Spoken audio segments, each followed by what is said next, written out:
Got the top 5 quarterbacks for Taylor McHargue. Let's go. Start us off. What do you got?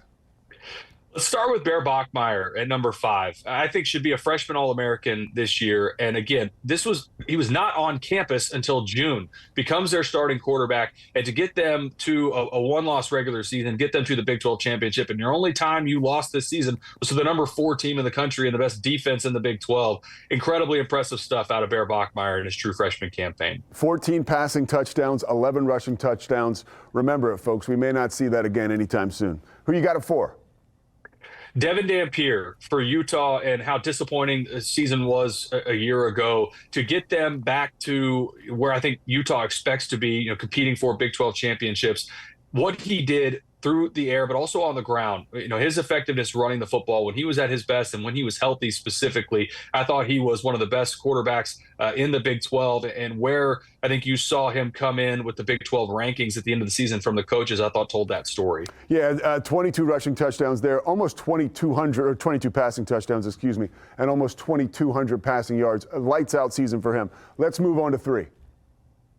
I'm going with Baron Morton, and a guy that I don't think got enough recognition and love in the postseason from some of the media and the coaches around the league. But he's been on campus forever. He means so much to that program, and to bring home the first Big 12 championship in your final year on campus, being in the building and seeing what he means to that team.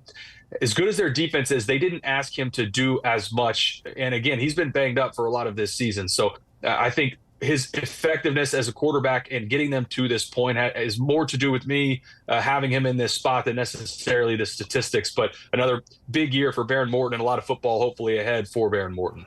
As I come into this college football playoff pulling for Texas Tech, I love that he's below the radar right now. I think it sets up perfectly. Tell me who you got at number 2.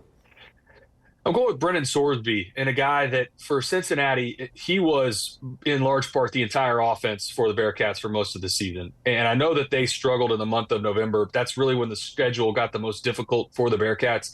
But Brennan Sorsby, the production that he had and how physical he was as a runner, so much of his production also came on the ground.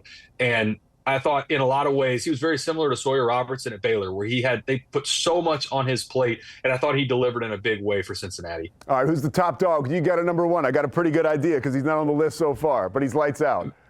Man, Noah Fafita, and he came in at first team all-conference for the Big 12, and I completely agree. Go back a year ago to how much he turned the football over and the struggles that they had protecting the football.